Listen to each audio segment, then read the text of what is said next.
The movie is based on the notorious American serial killer Jeffrey Dahmer, who executed 17 men and boys between the years of 1978 and 1991. The manners of his execution, which included mutilation, taxidermy, necrophilia, and cannibalism, make him one of the most cold-blooded serial killers in history. But in this movie, we're going to take a look at Dahmer's high school life back in the 80s, where evil began to take shape. At the start, a high school bus is taking some students home, in which Jeffrey Dahmer is also present. But unlike other students, he's isolated and keeps on staring outside the window. Suddenly, he notices an adult man jogging nearby and gets a feeling of fascination. Even after being dropped home, he keeps on staring at the man, as if he's become obsessed with him. Later, as Dahmer is cautiously carrying a plastic bag, two teens approach him. They ask him what's inside, to which Dahmer replies that he found a dead cat, which he will dissolve in acid. Since his father is a chemist, he has access to various chemicals, with the help of which he can conduct his experiments. The guys are weirded out by the process, but they nonetheless accompany Dahmer to his father's shed. There, Dahmer explains the process and mentions that he does so because he's interested in bones and anatomy. However, the boys think that he's simply pouring water to fool them. Hearing this, an enraged Dahmer breaks a jar containing roadkill that he had dissolved earlier. The animal starts emitting a foul stench, and as a result, the boys are grossed out. They then call Dahmer a freak before leaving the place. Following this, we're introduced to Dahmer's family.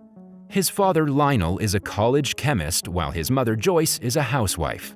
The two always quarrel about small things, causing a negative impact on their children. Speaking of children, Dahmer has a younger brother, David, who is innocent but loud. Despite being rude to his wife, Lionel always supports his children and wishes for his elder son to be more social. At school, Dahmer is often bullied for being weird. He sits alone and sometimes steals preserved animals from the biology class. One day, when Lionel returns home after a hard day's work, he becomes enraged to find out that Dahmer is still obsessed with dead animals. In a fit of rage, he storms inside the shed and starts throwing all the preserved animals in the trash can. He also yells at Dahmer to make real friends and put an end to all this madness. The next morning at school, Dahmer tries to talk to a few of his classmates, but to no success. Later that day, as he's sitting by the road sad, he notices the same jogger from before and gets excited. At night, when he reaches home, Lionel apologizes for being harsh on him and gives him a pair of dumbbells. Dahmer takes up the suggestion and starts working out, but he also secretly continues his hobby of killing animals and collecting their bones. One day at school, a teacher finds Dahmer not paying attention and asks him a question. But the lazy Dahmer replies in a funny tone, much to the delight of everyone in class. Seeing all of them laugh, Dahmer realizes that it's his best chance to make friends. Hence, later in the hallway, he again starts making weird noises. He even pretends to have a seizure and makes a mockery out of himself on the floor. Surprisingly, the plan works, and a lot of people laugh at the act and find him cool. As days pass by, Dahmer continues acting this way to attract some people's attention. His hard work eventually pays off when one day a group of teenagers approach him at the cafeteria and ask him to sit with them. They are Durf, Mike, and Neil. In no time, the four form an inseparable bond and start coming up with epic pranks to liven up their senior year. In one instance, they make Dahmer make weird noises in the library, while in another instance, they run through the hallway pretending to have seizures. In this way, Dahmer's social life begins to improve, but his personal life is on a downward spiral. One day, when he reaches home, he finds out that his ex-drug addict mom is having a relapse. He tries his best to convince her to go to the hospital, but she doesn't listen. Disregarding this, Dahmer continues on with his life. One day, while fishing with his friends, he catches a fish and stabs it multiple times, claiming that he's interested in what's inside. This obviously freaks out the boys, but they opt not to confront Dahmer about it. Meanwhile, Dahmer also makes it a habit to hide behind some bushes on the road and stalk the male jogger. It appears as if he's become infatuated with the man. One day, through his friend Mike, He finally learns the man's identity. He is Dr. Matthews, a well-known physician in the area. That evening, he reaches home to again find his parents bickering. Shortly after, Lionel brings out a bottle of liquor to calm himself down, but the cunning Dahmer sneakily steals it. This is when he starts drinking alcohol. Over the course of the next few days, Dahmer arrives at school late and drunk. He also continues his hobby of killing animals and dissecting them to see their insides. A few days later, Dahmer and his classmates are taken to DC for a school tour. Dahmer is given a room with Charlie, the only black guy in class. Surprisingly, he asks his friend a very weird question: if his insides are the same as other people. As expected, Charlie is offended by the question, but he doesn't take action, probably because he's used to hearing racist insults. After Dahmer returns home from DC, his father picks him up and reveals devastating news. It turns out that Joyce and Lionel are getting separated, and the latter is planning to leave the house and stay in a motel for the time being. The news has a negative impact on Dahmer's psyche, and he has trouble sleeping that night. The next morning, Dahmer fakes a cold and finally meets his crush, Dr. Matthews. However, things take an awkward turn when the doctor finds out that the boy has an abnormal erection. After the checkup is cut short, Dahmer starts becoming even more depressed. He always keeps quiet when his friends discuss girls, implying that he's not interested in them. In this way, his parents' divorce, coupled with his strange sexual preference, starts making him go insane. With days passing by, he starts drinking heavily, even at school, much to the disgust of his friends. He gets even more devastated when one day his parents start fighting over his and David's custody. The next morning, while Dahmer's friends are having a party, some other classmates approach them and inquire about Dahmer. Durf mentions that he's been absent, but the other classmates assert that he's moved on after finding his friends boring. This triggers Durf, so he challenges his classmates that he can get Dahmer to perform one of his iconic seizure acts in a mall. Neil doesn't like the idea, but Durf couldn't care less about it. The next day, he bribes Dahmer and convinces him to perform the act at the mall.